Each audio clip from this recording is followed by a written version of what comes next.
Welcome to www.theevolutionarybrain.com. Today's topic, learning can be easy. These days it seems as if nearly everyone feels a need to make everything much more complicated than it needs to be. The subject of learning is no exception.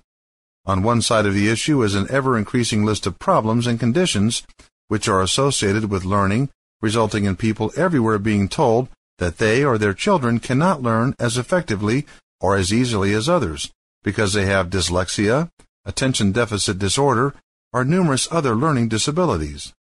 Unfortunately, too many accept this as a reason or as an excuse, and it can impair their ability to learn for the rest of their lives. On the other side of the issue, we are hearing a lot about learning styles.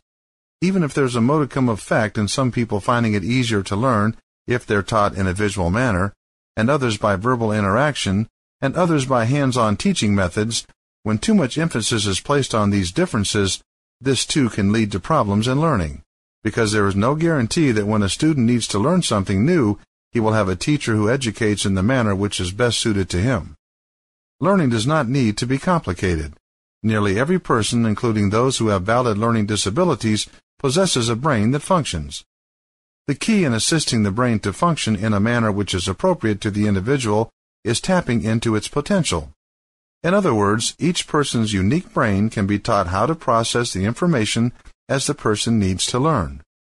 The human brain has much more potential than we are often led to believe.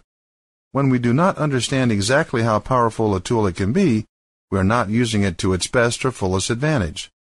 The result is that we then think it's essential to rely on external influences, and often find the experience of learning far less satisfactory than it should be. When the emphasis is on how we are taught rather than how we ourselves learn, there is usually less gained in the final outcome. Being able to focus on the brain's ability to learn is a much better way. Instead of needing to depend on how good a teacher may be, or what style of teaching is preferred, keeping the focus on the brain's own potential to learn will provide much better results in the long run. When you see how easy it is for your brain to learn how to learn more effectively, you will no longer have to rely on any external conditions to affect the outcome of your learning.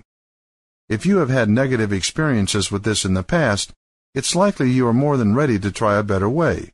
The good news is that after you have tried this method of boosting your own brain's learning potential, you will see that it's an enriching experience that you will appreciate for the rest of your life. To find out more information on topics like this, go to www.theevolutionarybrain.com.